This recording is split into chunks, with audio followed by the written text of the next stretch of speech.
긴급 속보, 손흥민 미쳤다. 카타르 더 대부 vs 사우디 최고부자, BBC. 손흥민 뒤에 거대 자본 있다. 맨유 vs 뉴캐슬전의 전쟁 토트넘 초토화. 5일 머니 유혹의 콧방귀를 꼈다. 사우디아라비아 리그는 슈퍼스타의 경력 마무리 무대로 인기 만점이다. 이전보다 수준이 향상됐고 두둑한 연봉을 챙길 수 있기 때문이다. 크리스티아누 호날두를 영입해 효과를 톡톡히 누렸고 카림 벤제마, 은골로 캉테, 후백 네베스 등을 데려가면서 슈퍼스타 수집 위지가 탄력을 받는 중이다. 사우디아라비아 리그의 야망은 선수가 아닌 감독으로도 향했다. 리버풀 레전드 제라드다. 제라드 감독은 사우디아라비아의 알-이티파크의 지휘봉을 잡으면서 5일 머니의 유혹을 수락했다. 사우디아라비아 리그의 야망은 여기서 그치지 않는다. 알-아흘리의 시선은 아틀레티코 마드리드의 디에고 시메오네 감독으로 향했다. 글로벌 스포츠 매체 ESPN에 따르면 알-아흘리는 시메오네 감독을 향해 유리한 제안을 건넸다. 하지만 스페인 프리메라 리가를 떠날 생각이 없다. 시메오네 감독은 아틀레티코를 이끌면서 수많은 우승 트로피를 거머쥐었다. 세계 최고 명장 반열에 올랐다. 대우도 파격적이었다. 시메오네 감독은 세계 최고 연봉을 수령하는 사령탑으로 알려져 있다. 이러한 상황에서 5일 머니의 유혹을 받았다. 하지만 콧방귀를 뀌면서 아틀레티코 잔류를 선언했다. 손흥민처럼 돈은 중요하지 않다며 사우디아라비아의 유혹을 거절한 것이다. 사우디아라비아의 알-이티하드는 손흥민 영입을 위해 이적료 6천만 유로, 약 940억와 연봉 3천만 유로, 약 420억 위 조건으로 4년 계약을 제안할 예정인 것으로 알려졌다. 손흥민은 아직 사우디아라비아 리그로 갈 준비가 안 됐다. EPL 좋다. 아직 할 일이 많이 남았다. 며 이적설을 부인했다. 이어 예전에 성룡이 형이 대표팀 주장은 중국에 가지 않는다고 말한 적이 있다. 돈보다는 좋아하는 리그에서 뛰는 것이 좋다. 고 입장을 강조했다. 이와 함께 토트넘 팬들은 좋아할 것 같다. EPL 무대에서 해야 할 숙제가 많다. 복귀해서 잘 준비하도록 하겠다. 며 잔류를 선언했다. 손흥민도 응원, 남자 대표팀 뛰어넘길. 손흥민 선수도 새 역사에 도전하는 여자 축구대표팀에 응원을 보냈습니다. 지난 카타르 월드컵 때 거둔 남자 대표팀의 성적을 뛰어넘길 바란다고 밝혔습니다. 여성 축구 동호인들의 풋살 대회를 찾은 손흥민은 참가자들을 대상으로 1대1 레슨과 토크쇼를 갖는 등 즐거운 시간을 보냈습니다. 최근 달아오른 여자 축구의 열기를 실감하고 있다며 월드컵을 통해 한국 여자 축구가 한 단계 더 도약하길 바란다고 밝혔습니다. 또 카타르 월드컵에서 12년 만에 원정 16강에 올랐던 남자 대표팀을 뛰어넘어 콜린 벨호가 새 역사를 쓰길 기원했습니다. 파리 생제르맹행이 유력한 이강인은 오늘 8일 오전 출국했습니다. 메디컬 테스트까지 마친 것으로 알려진 데다 파리가 오는 월요일부터 프리시즌 일정을 시작하는 만큼 조만간 입단 발표가 나올 전망입니다. 3. 페트레스쿠 이적 확정 조규성의 내가 본 최고의 선수 중 한 명, B클럽서 뛰길 현장 인터뷰. 엑스포츠 뉴스 전주 김정현 기자 단 페트레스쿠 전북현대 감독이 조규성을 떠나보내는 아쉬운 심정을 다시 한번 드러냈다.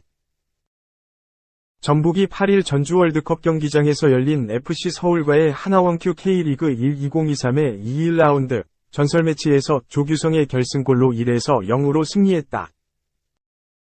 소중한 승점 3점을 얻은 전북은 다시 대구를 5위, 8승 7무 6패 승점 31로 내리고 4위, 10승 3무 8패 승점 33득점 25, 10승째를 달성했다.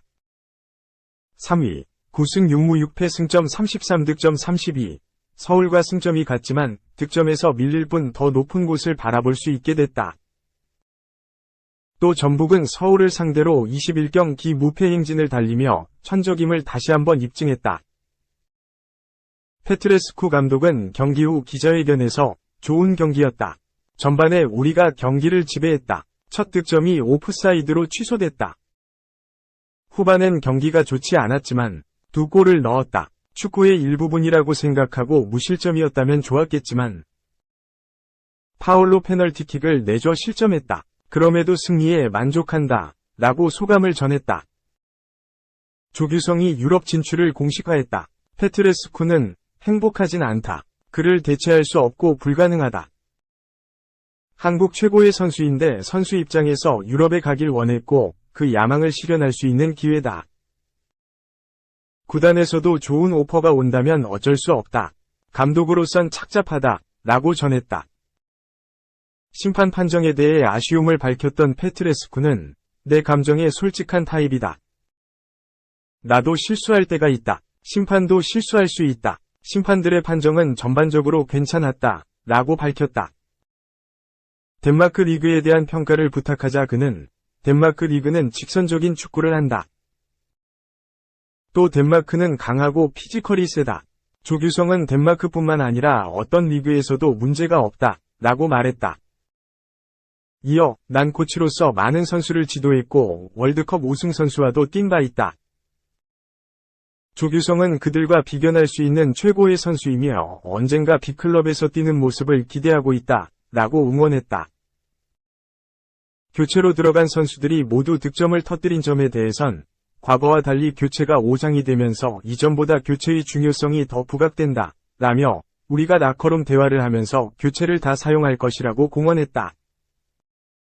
우리 벤치는 수준 높은 선수들이 있었고 정신적으로도 잘 무장돼 득점할 수 있어 기분이 좋다. 라고 밝혔다.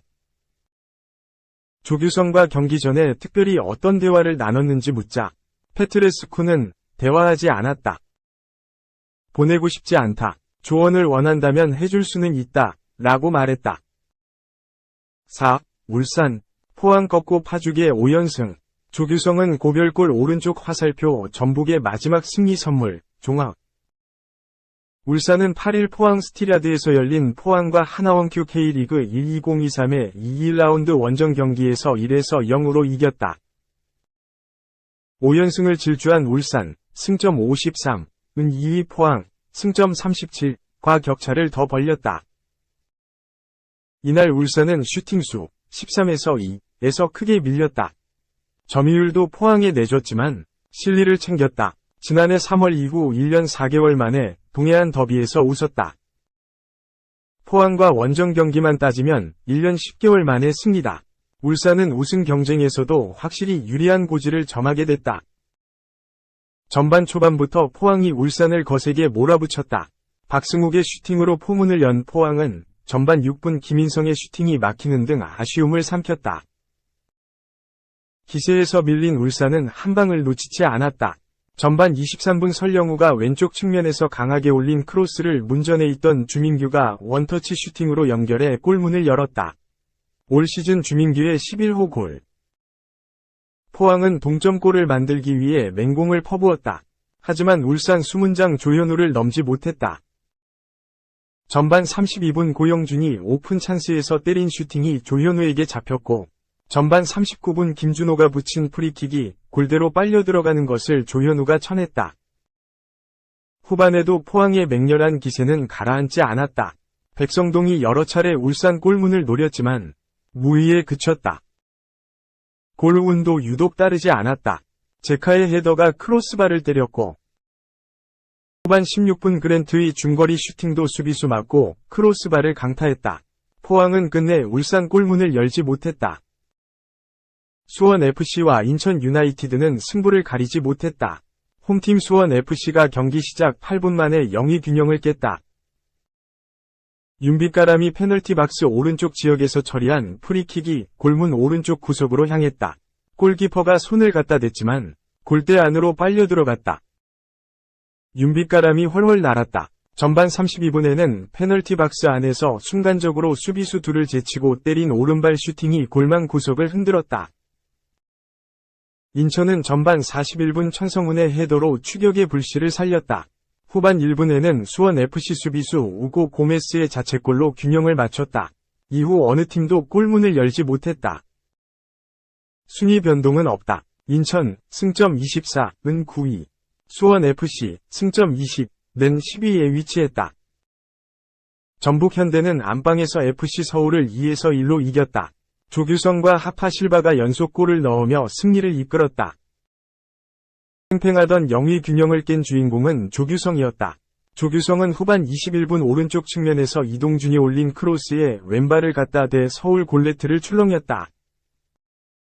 후반 30분에는 하파실바의 헤더 득점이 터지면서 2점 차 리드를 쥐었다.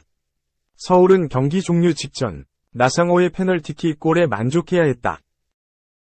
조규성의 고별전이었다. 유럽 진출을 타진했던 조규성은 미트윌란, 덴마크, 이적을 앞둔 것으로 알려졌다. 서울전이 끝나고 홈팬들과 인사를 나눴다. 그는 전북 유니폼을 입고 뛴 마지막 경기에서 득점하며 승리를 선물했다. 오피셜, 메뉴. 대헤아와 12년 동행 마침표. 클럽 역사상 최고의 골키퍼로 기억될 것. 맨유는 8일, 한국 시간, 구단 홈페이지를 통해 대헤아가 떠난다. 클럽 역사상 가장 위대한 골키퍼 중 한 명으로 기억될 그가 12년 동행을 마쳤다. 라고 공식 발표했다. 에릭 텐 하흐 감독은 맨유에서 단 한 경기라도 뛰기 위해선 엄청난 실력과 인성이 필요하다. 대헤아가 12년 동안 545번 출전한 건 특별한 업적이다. 특히 모든 경기에서 주목을 받는 골키퍼 포지션이라면 더더욱 그렇다. 라며 찬사를 보냈다. 그러면서 팬들과 동료들로부터 각각 4차례씩 올해의 선수상을 받은 건 대헤아가 지닌 실력과 수준을 보여준다. 그는 항상 클럽 역사상 가장 훌륭한 골키퍼 중 하나로 기억될 것이다.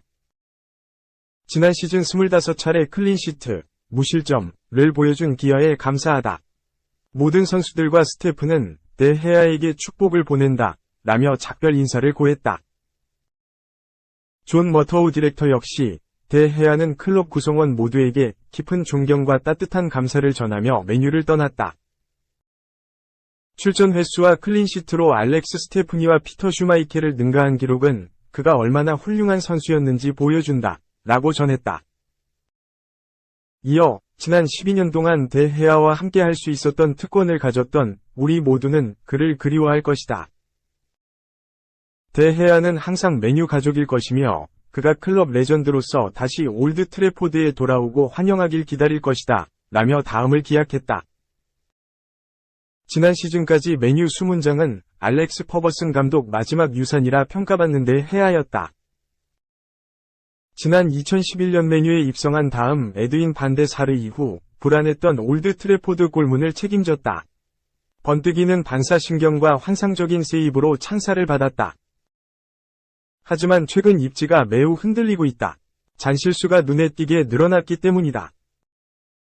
중요한 경기마다 이름값에 어울리지 않는 치명적인 실수로 팬들을 실망시켰다.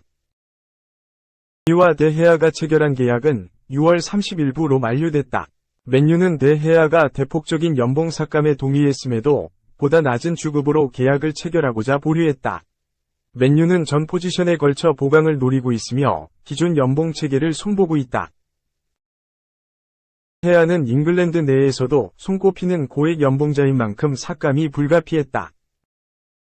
하지만 동행은 이렇게 마무리됐다. 대헤아는 결국 정들었던 올드 트래포드를 떠나게 됐다.